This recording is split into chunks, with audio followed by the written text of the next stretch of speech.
Shalom Bapak Ibu Saudara sekalian, selamat datang di YouTube channel MDC Magelang. Sebentar lagi kita akan sama-sama beribadah, namun sebelum itu saya akan menyampaikan pengumuman dalam sepekan. Doa pagi online dilaksanakan setiap hari Selasa sampai dengan Jumat pukul 5 pagi via Zoom dengan ID Zoom di bawah ini. Doa malam online diadakan setiap hari Selasa sampai dengan Jumat pukul 8 malam via Zoom dengan ID Zoom di bawah ini. Kita tahu persembahan adalah salah satu bentuk ibadah kita kepada Allah dan bentuk ucapan syukur. Maka, marilah kita memberikan persembahan kita kepada Tuhan. Saudara dapat memberikan persembahan melalui nomor rekening di bawah ini. Selamat beribadah, Tuhan Yesus memberkati. Haleluya, haleluya. Selamat hari Minggu, selamat beribadah, Tuhan Yesus memberkati. Mari kita akan memberikan pujian kita yang terbaik buat Tuhan Yesus. Haleluya.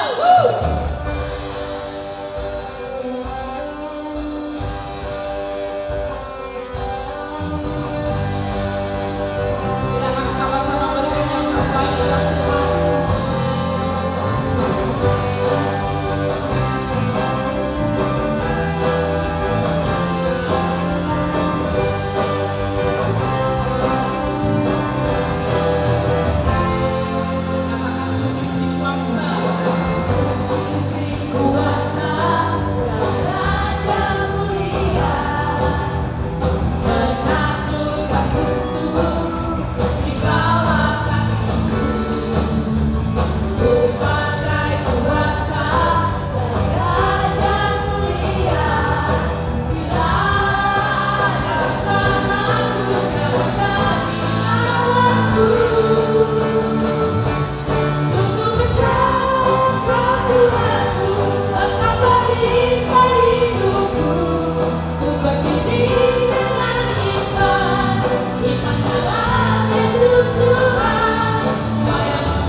yang terbaik buat Engkau.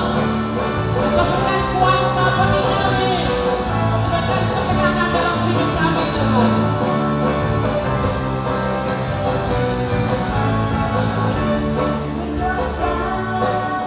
Di bumi surga dalam kemuliaan, Dialah Tuhan Allah kita, namanya berkuasa, membebaskan umatnya, betapa hebat, betapa kuat, kasih-Nya Allah kita. Dia percaya atas semua perbuatannya, betapa kuat, kasih-Nya Allah kita. Dia bernama Yesus Kristus, Allah kita. Haleluya. Sembah Allah yang berkuasa ya Tuhan.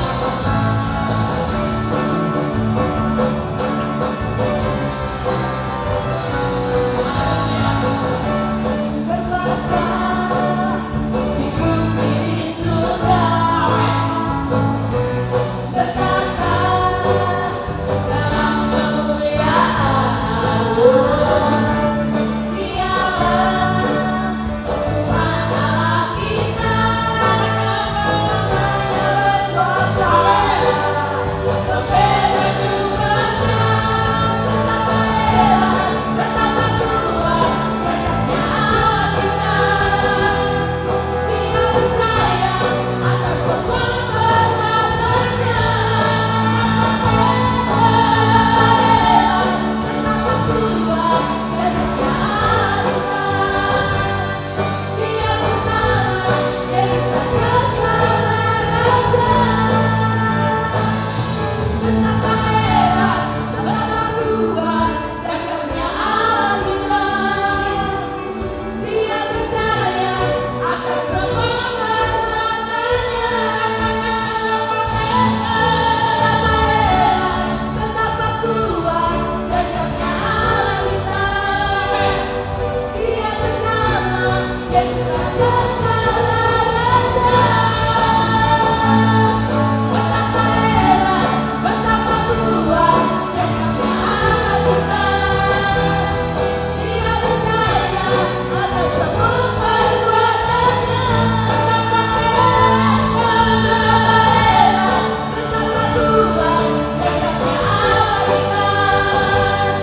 Dia bernama Yesus Kristus, Raja. Allah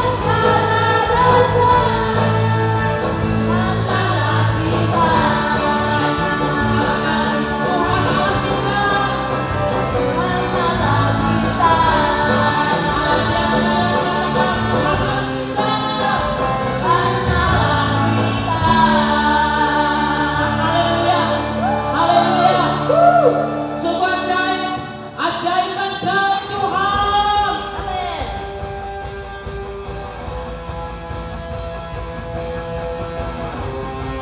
Sungguh kuasa-Mu Tuhan, Allah yang tiada bandingannya. Amin. Tuhan Yesus, sungguh kami bersyukur karena punya Allah yang seperti Engkau Tuhan. Allah yang kebesaran-Mu dan tak menandingkan kuasa-Mu Tuhan. Engkau menggarap hidup kami. Amin.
Haleluya.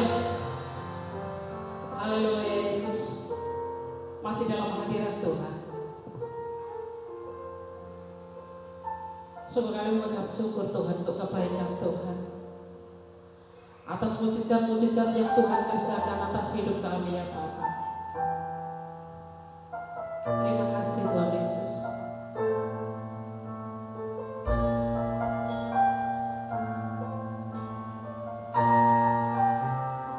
Amin.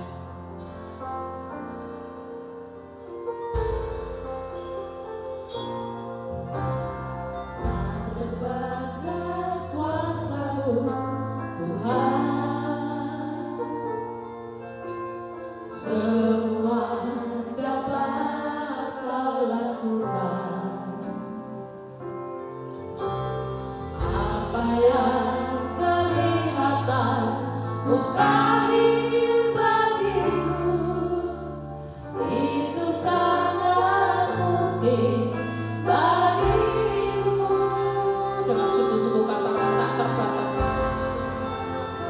Kuasa-Mu Tuhan, semua dapat Kau lakukan. Apa yang kelihatan mustahil bagimu, itu sangat mungkin bagimu.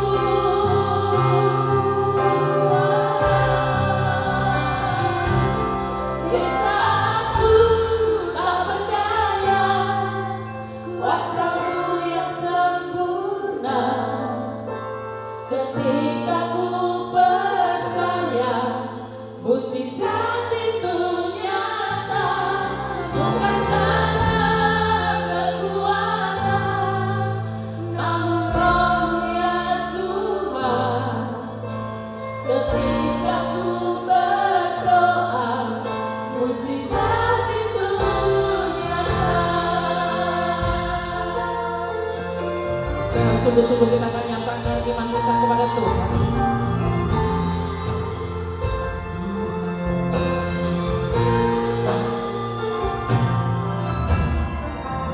Terbatas kuasa-Mu Tuhan, semua dapat Kau lakukan.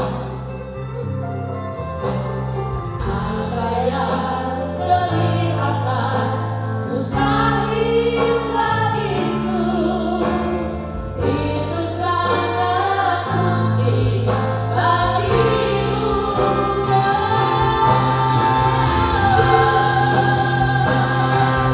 Di saat ku tak berdaya,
saudara yang hadapi pada pagi hari ini, nyatakan kepada Tuhan bahwa mujizat Tuhan itu tetap ada dari dulu, sekarang, dan selama-lamanya.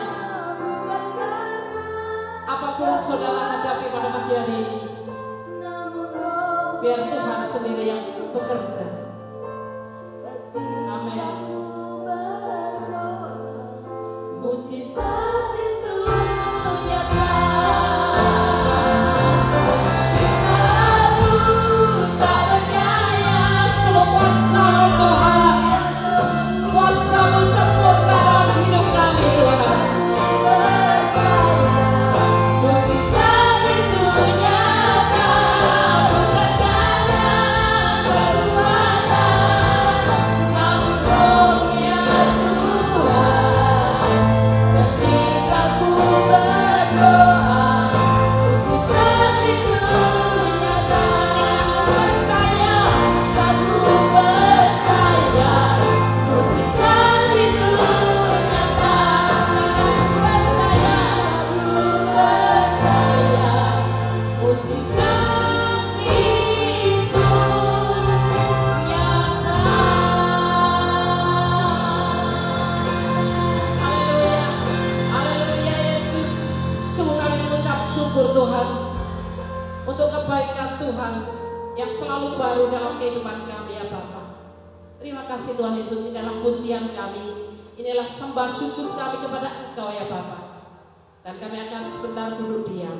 Kami akan mendengarkan sebagian dari kebenaran firman Tuhan yang akan memberikan kekuatan di dalam kehidupan kami, yang meneguhkan iman kami, yang memberikan kesembuhan atas sakit kami, yang akan memberikan pemulihan hati kami ya Bapa.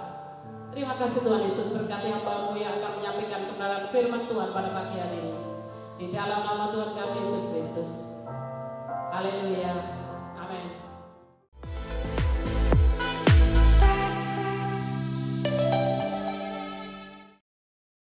Shalom, selamat pagi Bapak Ibu Saudara sekalian. Selamat berjumpa kembali dalam ibadah di MDC Magelang, baik secara onsite di dalam gereja ataupun secara online di rumah kita masing-masing. Tetap pergunakan protokol kesehatan, walaupun kelihatannya sudah mulai normal. Tetap memohon perlindungan Tuhan Yesus dari segala hal yang buruk. Bapak Ibu Saudara sekalian, saya percaya semua fasilitas, baik YouTube ataupun fasilitas lainnya, ini semua Tuhanlah yang menyediakannya supaya kita tetap beribadah di situasi seperti apapun, di kondisi seperti apapun. Saya berharap bahwa Indonesia akan segera dipulihkan dari berbagai-bagai persoalan, termasuk perekonomian, kesehatan, studi anak-anak, dan lain-lain. Dan akhirnya keadaan kita semua akan menjadi lebih baik. Haleluya. Amin. Bapak Ibu Saudara sekalian, saya percaya kuasa Tuhan tidak pernah berubah. Dahulu, sekarang, dan untuk selama-lamanya. Oleh sebab itu kita mau jadikan Tuhan sebagai pribadi yang kita harapkan dan yang kita andalkan. Yang penting hati kita tetap terpelihara dengan baik dan tetap memiliki hati yang haus dan lapar akan Tuhan. Sebab firman Tuhan mengatakan, berbahagialah orang yang lapar dan haus akan kebenaran, karena mereka akan dipuaskan. Oleh sebab itu saya mengajak Bapak Ibu Saudara sekalian untuk membuka Alkitab kita masing-masing di dalam suratan Filipi, pasalnya yang pertama ayat 21 sampai ayatnya yang ke-24. Filipi pasal yang pertama ayat 21. Karena bagiku hidup adalah Kristus dan mati adalah keuntungan. Tetapi jika aku harus hidup di dunia ini, itu berarti bagiku bekerja memberi buah. Jadi mana yang harus kupilih? Aku tidak tahu. Ayat 23. Aku didesak dari dua pihak. Aku ingin pergi dan diam bersama-sama dengan Kristus. Itu memang jauh lebih baik. Tetapi lebih perlu untuk tinggal di dunia ini karena kamu. Bapak Ibu Saudara sekalian, waktu penulisan surat ini, yaitu surat Filipi, Rasul Paulus sedang berada di dalam penjara. Lokasi penjara tidak diketahui dengan pasti. Muncul beberapa dugaan bahwa Paulus mungkin ditempatkan di penjara Roma, atau ditempatkan di penjara Kaisarea, atau ditempatkan di penjara Efesus. Bapak Ibu Saudara sekalian, berita ini menunjukkan bahwa di dalam penjara sekalipun hidup Paulus tetap menjadi berkat. Perlu saudara ketahui, 70% surat-surat yang ditulis oleh Paulus itu dihasilkan di dalam penjara. Bahkan penjara tidak bisa memenjarakan Paulus, sehingga Paulus berhenti dalam melayani Tuhan.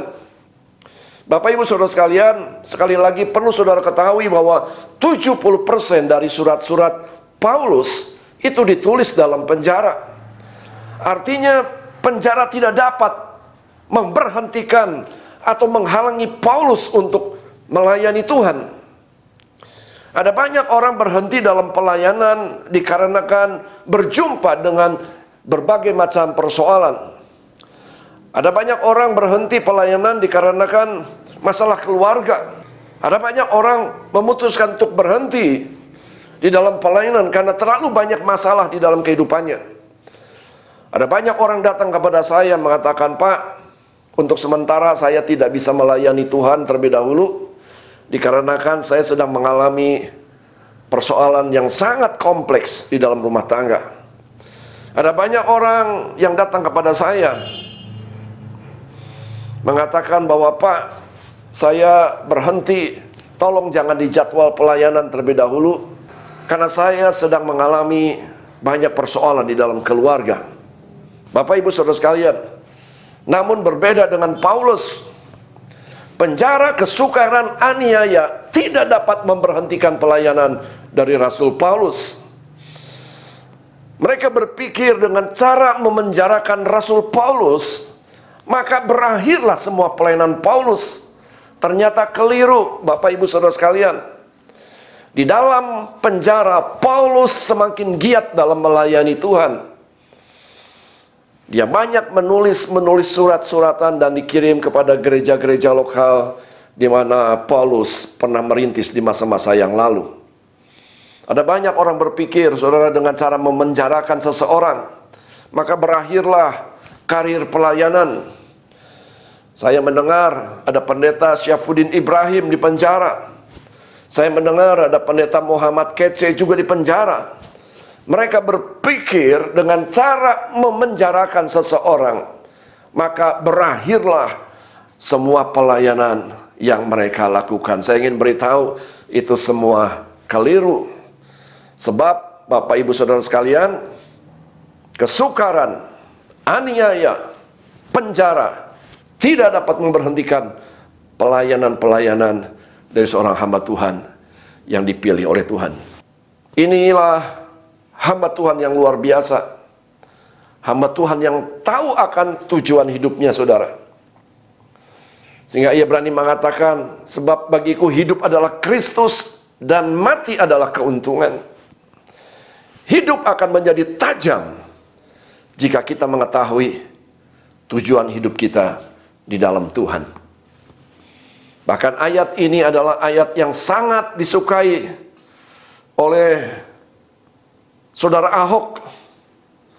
Dia minta supaya ayat ini dituliskan di atas kuburannya ketika suatu saat dia mati.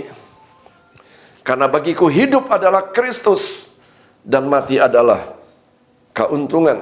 Bapak Ibu Saudara sekalian, ayat ini adalah ayat yang sering kali saya khotbahkan saat-saat ada jemaat yang meninggal. Baik saya khotbahkan di rumah duka ataupun saya khotbahkan di tempat-tempat pemakaman. Tidak salah mengutip ayat ini untuk dikhotbahkan di pemakaman. Namun, kalau saudara perhatikan ayat 22, dikatakan, "Tetapi Jika aku harus hidup di dunia ini, itu berarti bagiku bekerja memberi buah. Jadi mana yang harus kau pilih? Aku tidak tahu. Ayat 22 dimulai dengan kata sambung, yaitu tetapi. Artinya ayat 22 memiliki hubungan yang erat dengan ayat yang di atasnya. Tidak bisa dipisahkan. Oleh sebab itu, pengkhotbah yang baik tidak sekedar menyomot sebuah ayat lalu dikhotbahkan, namun harus diperhatikan apakah ayat tersebut memiliki hubungan yang erat dengan ayat-ayat yang ada di atasnya. Kata sambung atau kata penghubung adalah partikel yang digunakan untuk menghubungkan dua satuan bahasa yang sederajat, kata dengan kata, atau kalimat dengan kalimat, atau frasa dengan frasa. Jadi jelas Filipi 1 ayat 21 sampai 22 tidak dapat dipisahkan. Bapak, Ibu, Saudara sekalian, kematian buat orang percaya bukanlah sesuatu yang menakutkan. Kematian buat orang percaya bukanlah sesuatu yang mengerikan. Kematian buat orang percaya bukanlah sesuatu yang membuat kita rugi. Setiap orang akan mati dengan berbagai macam penyakit. Kalau tidak ada penyakit, maka orang tidak akan mati. Ataupun kalau mati, itu karena penyakit tua.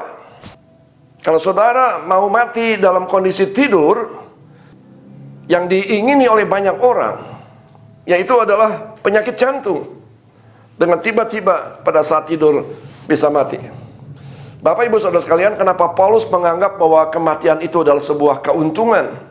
Sebab Paulus akan berjumpa dengan penciptanya dan ingin pergi dan diam bersama-sama dengan Kristus. Itu memang jauh lebih baik. Buat saudara dan saya juga seharusnya kematian itu adalah sebuah keuntungan, karena akan berjumpa dengan pencipta kita dan kita akan diam bersama-sama dengan Kristus. Itu memang jauh lebih baik. Tetapi jika aku harus hidup di dunia ini, itu berarti bagiku bekerja memberi buah. Jika kita diberi umur panjang dan tidak mati saat ini, apa yang harus kita kerjakan? Hidup bekerja menghasilkan buah.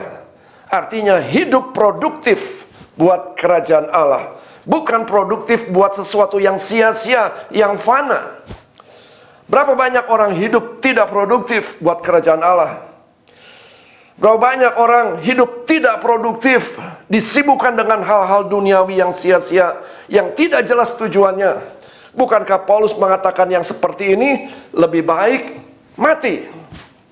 Dan mati adalah sebuah keuntungan. Banyak orang percaya ditipu iblis dengan disibukkan berbagai macam hal yang tidak ada hubungannya dengan kerajaan Allah. Ada banyak orang percaya ditipu iblis dengan kesibukan berbagai macam cari uang yang tidak ada hubungannya dengan kerajaan Allah. Apa hidup bekerja menghasilkan buah? Artinya hidup yang bisa dinikmati oleh banyak orang yang membuat nama Tuhan Yesus dimuliakan, atau hidup berdampak atau bermakna. Sebuah pohon menghasilkan buah, dan pohon itu tidak menikmati buahnya, namun buahnya banyak dinikmati oleh orang-orang yang ada di sekitarnya. Bapak, Ibu, Saudara sekalian, ada 3 kualitas hidup dari seseorang. Yang pertama, saudara, adalah kualitas hidup yang biasa-biasa. Yang kedua, kualitas hidup yang berhasil. Dan yang ketiga adalah kualitas hidup yang bermakna buat kerajaan Allah. Saya mengajak Bapak, Ibu, Saudara sekalian untuk membuka Kejadian pasalnya yang ke-39. Ayat 1 sampai ayatnya yang ke-5. Dikatakan demikian. Adapun Yusuf telah dibawa ke Mesir, dan Potifar seorang Mesir, pegawai istana Firaun, kepala pengawal raja, membeli dia dari tangan orang Ismail yang telah membawa dia ke situ. Tetapi Tuhan menyertai Yusuf sehingga ia menjadi seorang yang selalu berhasil dalam pekerjaannya. Maka tinggallah ia di rumah tuannya orang Mesir itu. Setelah dilihat oleh tuannya bahwa Yusuf disertai Tuhan dan bahwa Tuhan membuat berhasil segala sesuatu yang dikerjakannya, maka Yusuf mendapat kasih tuannya dan ia boleh melayani dia. Kepada Yusuf diberikan kuasa atas rumahnya dan segala miliknya diserahkan pada kekuasaan Yusuf. Sejak ia memberikan kuasa dalam rumahnya dan atas segala miliknya kepada Yusuf, Tuhan memberkati rumah orang Mesir itu karena Yusuf, sehingga berkat Tuhan ada atas segala miliknya, baik yang di rumah maupun yang di ladang. Bapak ibu saudara sekalian, pada mulanya Yusuf adalah anak yang biasa, sama seperti saudara dan saya. Namun Yusuf lebih disayang oleh orang tuanya, dan itu membuat iri hati saudara-saudaranya. Sehingga Yusuf ditangkap, dipukul, lalu dijebloskan ke dalam sumur. Dan suatu saat ada orang-orang Ismail lewat, lalu dijuallah Yusuf kepada orang Ismail. Dan sampailah Yusuf di Mesir, lalu dijualnya Yusuf ke seorang Mesir namanya Potifar. Dan Yusuf tinggal di sana. Dan Alkitab katakan, saudara, apapun yang dikerjakan Yusuf, semuanya dibuat Allah berhasil karena Allah menyertai Yusuf. Di sini kita bisa melihat level Yusuf meningkat dari hidup yang biasa-biasa menjadi hidup yang berhasil. Apapun yang diperbuat oleh Yusuf dibuat Allah berhasil sebab Allah menyertai Yusuf. Bapak ibu saudara sekalian, Daud disertai oleh Allah, dan itu yang membuat Daud hidupnya berhasil. Jadi untuk bisa mengalami keberhasilan, poin yang paling penting adalah apakah kita disertai Allah atau tidak. Sepanjang kita disertai oleh Allah, apapun yang kita kerjakan, saudara, apapun, saudara, baik itu bisnis, baik itu pelayanan, baik itu mendidik anak, menjadi suami, apapun yang kita kerjakan, itu dibuat Allah berhasil.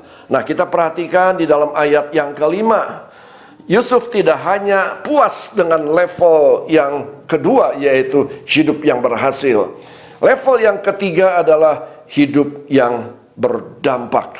Nah, Bapak ibu saudara sekalian, Alkitab katakan Allah memberkati rumah orang Mesir karena Yusuf ada di sana. Artinya gara-gara kehadiran Yusuf, maka Allah memberkati rumah orang Mesir.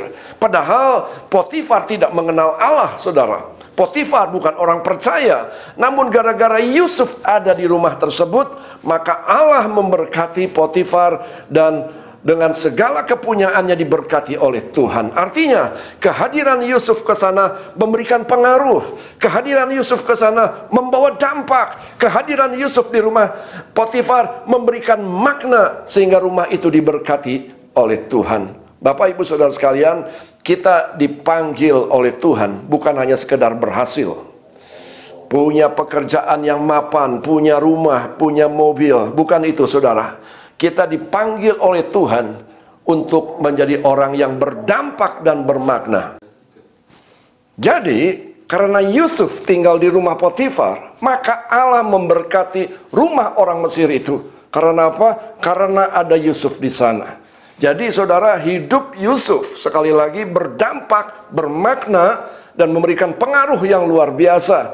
Gara-gara saudara bekerja di sebuah perusahaan, maka perusahaan itu diberkati oleh Tuhan. Artinya hidupmu memberikan dampak, memberikan makna untuk perusahaan di mana saudara bekerja. Bapak ibu saudara sekalian, gara-gara Yusuf bekerja di Potifar, orang Mesir itu, maka Allah memberkati rumah orang Mesir karena Yusuf, sehingga berkat Tuhan ada atas segala miliknya, baik yang di rumah maupun yang di ladang. Jadi Potifar diberkati oleh Allah karena Yusuf bekerja di sana. Perusahaan di mana saudara bekerja diberkati karena apa? Karena saudara bekerja di sana. Kawasan tinggal diberkati karena saudara tinggal di sana. Artinya hidup kita ini berdampak, bermakna untuk orang-orang yang ada di sekitarnya. Bapak ibu saudara sekalian, oleh sebab itu Yesus memerintahkan kita supaya menjadi garam dan terang dunia. Sebab kedua unsur ini punya sifat yang sama. Sama-sama memberikan dampak, sama-sama memberikan pengaruh. Garam memberikan rasa kepada sesuatu yang tawar, dan terang memberikan dampak di dalam kegelapan.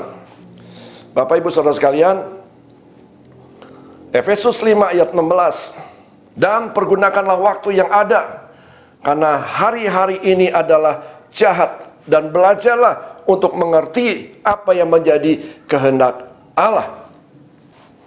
dan belajarlah untuk mengerti apa yang menjadi kehendak Allah di dalam kehidupan kita. Allah punya kehendak secara spesifik dalam hidup saudara. Oleh sebab itu kita diminta untuk berusaha supaya kita mengerti akan kehendak Allah. Apa arti berusaha? Ingat, ada upaya keras, ada usaha yang harus kita lakukan. Tidak mengalir dengan begitu saja, lalu kita mengerti kehendak Allah dalam hidup ini. Bukan pasif, namun aktif, saudara. Kalau bisnis saudara berhasil, saudara harus cari tahu apa kehendak Allah di dalam bisnismu. Kalau pekerjaanmu berhasil, saudara harus cari tahu apa kehendak Allah di dalam pekerjaanmu. Kalau tokomu ramai, saudara harus cari tahu apa maksud Allah, apa kehendak Allah di dalam tokomu, supaya nama Tuhan dipermuliakan di dalam bisnis, pekerjaan, dan tokomu. Bapak Ibu Saudara sekalian, orang yang berhasil bukanlah orang yang memiliki banyak uang. Orang yang berhasil bukanlah orang yang memiliki banyak gelar. Namun orang yang berhasil adalah orang yang mengenali rencana Tuhan dalam hidupnya dan menghidupinya hingga akhir. Jadi keberhasilan bukanlah sesuatu yang sesaat, melainkan sebuah perjalanan yang panjang, bahkan sampai akhir hidup. Jadi jangan puas hanya sekedar berhasil. Allah ingin kita hidup berdampak, bermakna. Jika Tuhan izinkan kita umur panjang, maka bekerja menghasilkan buah, hidup berdampak, hidup bermakna untuk banyak orang, dan nama Tuhan Yesus dipermuliakan. Amin. Mari kita akan berdoa. Tuhan Yesus, kami bersyukur untuk pagi yang diberkati ini, di mana kami boleh beribadah, kami boleh diberkati lewat ibadah ini, karena kami tahu ibadah ini bisa menjawab segala pergumulan kami. Firman yang sudah disampaikan pun memberkati kami, memberikan motivasi untuk kami boleh melakukan banyak hal yang berdampak dan bermakna untuk kerajaan Allah. Dan pada akhirnya nama Tuhan Yesus dipermuliakan. Jadikan jemaat ini menjadi jemaat yang responsif. Apa yang kami dengar pagi hari ini, biar kami boleh lakukan di dalam hidup ini. Hamba berhenti berbicara, namun biar roh-Mu terus berbicara atas setiap kami. Hamba berdoa untuk saudara-saudara kami yang sedang mengalami sakit. Mari Tuhan tolong sembuhkan. Di saat-saat seperti ini kami sungguh-sungguh memerlukan Tuhan. Berkati mereka juga di tengah-tengah masa-masa transisi, supaya mereka bisa survive di dalam perekonomian mereka, di dalam pekerjaan mereka. Berkati segala kebutuhan kami. Terima kasih Tuhan Yesus. Di dalam nama Tuhan Yesus, hamba sudah berdoa dan mengucap syukur. Haleluya. Mari Bapak Ibu Saudara sekalian mengangkat kedua belah tangan untuk menerima berkat. Saudara yang dikasihi oleh Tuhan, pulanglah, bawalah berkat daripada Bapa, kasih daripada Tuhan Yesus Kristus, di dalam penyertaan Allah Roh Kudus. Mulai pagi hari ini sampai Maranatha, Tuhan datang yang kedua kali, menjemput saudara dan saya menjadi jemaat yang tidak bercacat celah. Di dalam nama Yesus, haleluya, amin.